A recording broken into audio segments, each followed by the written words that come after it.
What's going on, people? So how I became a trader.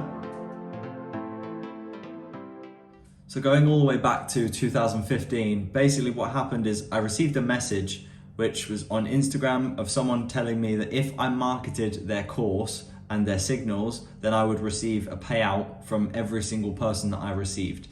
This is basically where I started to, kind of understand or find out what trading actually was. So I'd done this for about 3 months and I really didn't kind of get anywhere. I didn't make any money and I didn't really know kind of what marketing even was.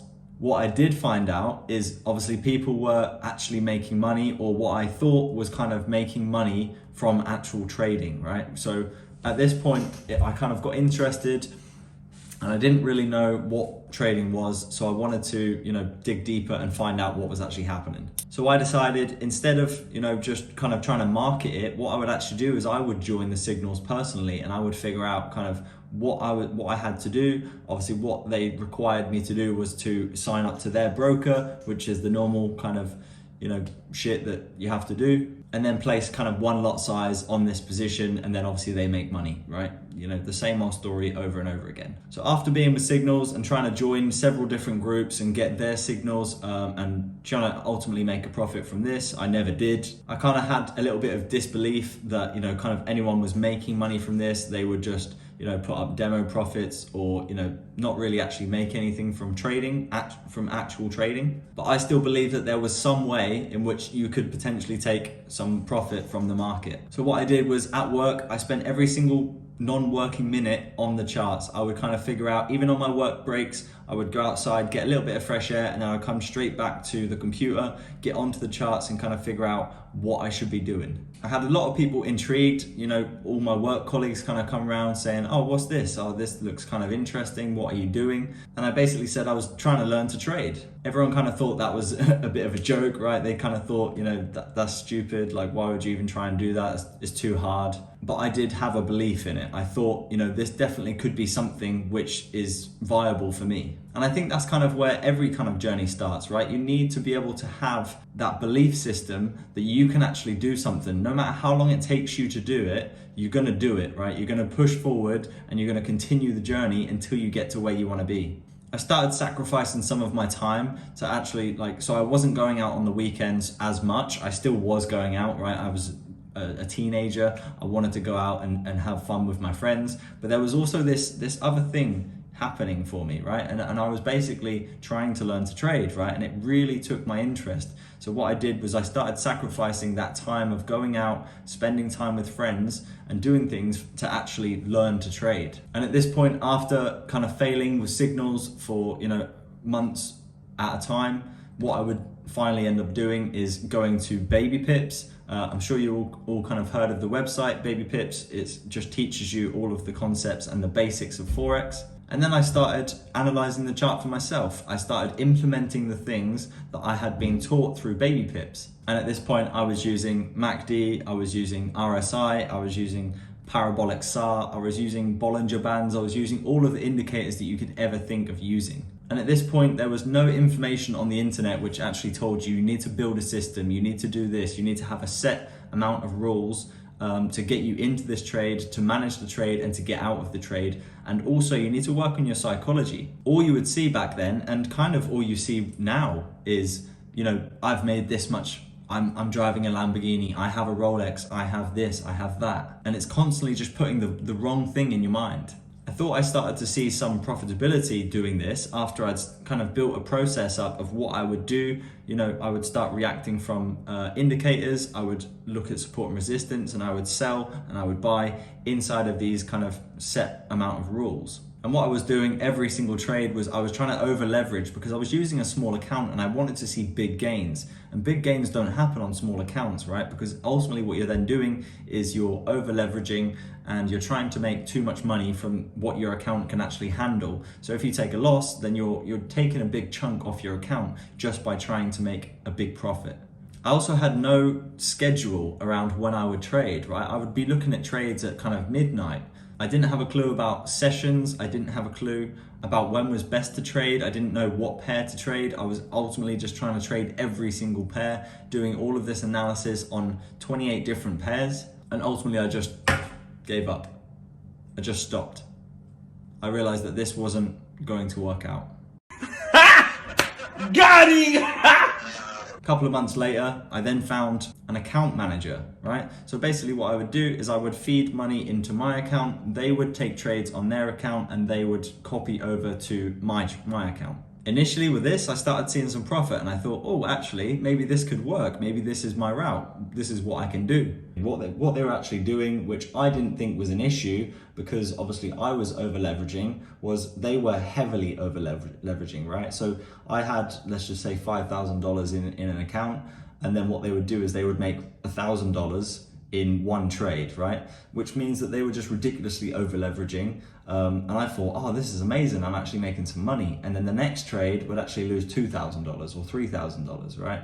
And then I'd be like, holy shit, like what's actually going on here? Like, how can I make a lot of money and then actually lose more money, right? So ultimately what they were probably doing was, you know, making money off of my trades every single time they placed a trade. A lot of people do get caught out on this, and that is ultimately just the process and the journey that you will go through as you start trading. And this is ultimately my goal, to eliminate this and to get you on the right foot, you know, from the beginning. During the time of waiting to go traveling, what I did was I literally spent every single like waking moment on the chart. I spent every single moment trying to figure out a strategy, figure out kind of everything what I needed to do to be able to make trading successful for me. And then the day came. I took a massive loss on one of the over leveraged positions that I took on gold. And that's why to this day I don't trade gold. I don't want to go near it because it just kind of brings back that memory. What I actually did was I opened a position, I think it was maybe a short on gold, and ultimately price just continued all the way up. And instead of letting it hit my stop loss just because it was over leveraged, what I did was actually remove my stop loss. And this is, ultimately one of the worst things that you can do as a trader, because realistically what you want to be doing is letting price hit your stop loss, because then ultimately you're wrong, right? Your strategy tells you that you're wrong when it hits your stop loss. What it actually means is you should be out the trade because you're wrong, right? And I think at that time, I didn't really accept the fact that I was wrong. I thought I was so right that I should be in the market and I should, price is gonna go in my favor because, oh, it hit my support line or it hit my resistance, right? This is kind of the attitude that you need to get rid of. The market doesn't really care where you're trading from. If you're going short, the market doesn't care if you're going short, right? It's gonna go where it wants to go. So after this massive loss, I basically just said, no, like I'm doing something wrong, right? I need to change something. And the first thing that came into my mind is I need to do the opposite, right? So if I'm doing something, I need to just flip it over and see if this works. And that's basically where I came across ICT's YouTube channel, right? So going through that content, basically in 2018, I believe, I literally spent every waking hour watching his content, taking all of the information and inputting it into the charts. Now, for me personally, I don't really use any of his concepts anymore. His ideology around trading was really what confirmed to me that looking at the other side, doing the opposite of what I was actually doing and realizing that, trend lines are actually liquidity, support and resistance isn't really real. It's just, there's no logic to where you place them. When you get onto a chart and you try and place support and resistance, it can be wherever you want. There is no specific place. Whereas something repeatable will be in the same place or you'll be looking in the same area, right? It's not going to be exactly the same, but you will be looking in the same sort of areas, and there needs to be a rule for where that is, okay? Support and resistance never gave that to me. So as I was saying earlier, didn't make sense to me, right? So this was then finally making sense to me. Start asking yourself, where has price reacted from and why has it done it, okay? So that's a major pinnacle in my trading, which actually helped me a lot, right? When I was back testing the market, I always just kind of, drew lines on, didn't really think about it and done this and that. But once I'd swapped for what I was doing the opposite, right? Then I started going, okay, I need to actually figure out why price has done this. Not, oh, it's bounced off a support and resistance. It doesn't make a difference, right? It doesn't actually, it never made sense for me. So I started looking specifically more at actual candles and all the information in the chart, right? I stopped using indicators. I stopped using all of this crazy stuff. And ultimately I was just looking at data inside of the candlesticks. This is where I really started finding a love for backtesting. I really started enjoying it because what I was doing was I was actually understanding why things were happening. After all this time of just not really getting it, things were starting to click.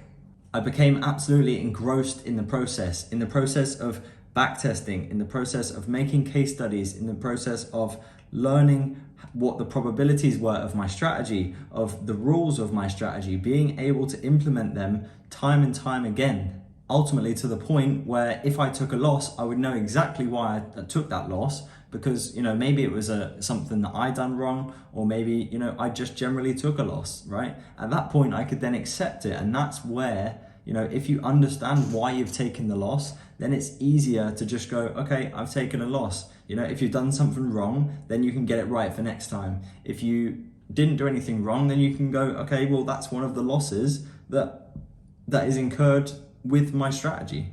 Going back to reading books, if any of you guys know me or know me from prior, basically I would have never read a book. I would have never even picked up a book, right? I think there was maybe one book that I ever read in my life, and that was The Iron Giant. That was the only book that I ever fully read, right? And I was interested in that because I really liked the movie. This is where my self-development journey really started, when I started reading, self-help books or trading books or anything along those lines.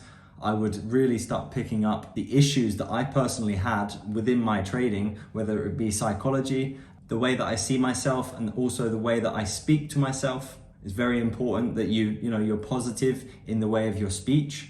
Most people just discard this and don't even think about, I did really shit today, or I'm really not great at trading, or I suck at trading. All of this stuff really impacts your mind. And then when you come to do it next time, you're gonna, this is your last thought about when you were trading last time, and you told yourself you suck. So why are you gonna be good this time? It really doesn't even make sense, right? You want to be telling yourself you're good, and this is why that kind of fake it until you make it thing is kind of about, right? Is actually because what you need to do is you need to tell yourself, I'm great at this, I'm good at this. I've had a setback, I've had, something that has pushed me back a step, but now I'm going to take 2 steps forward. I'd really recommend checking out some of these self-help books.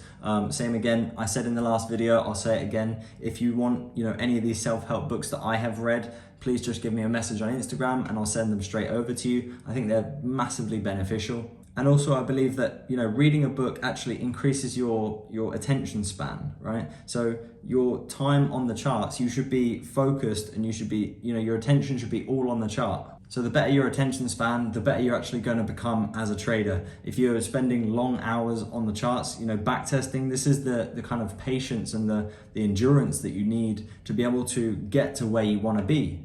If any of you guys follow me on Instagram, you'll see that my last post was about a Lamborghini, right? Forget about the Lamborghinis, forget about the Rolexes, forget about this is not a Rolex. Forget about the Rolexes, forget about all of this crazy stuff, because ultimately, once you've got to where you want to be, then these things will come, right? You'll be able to buy your Lamborghini, you'll be able to buy your Rolex, you'll be able to buy all of these kind of things, right? But you need to stick with the process first.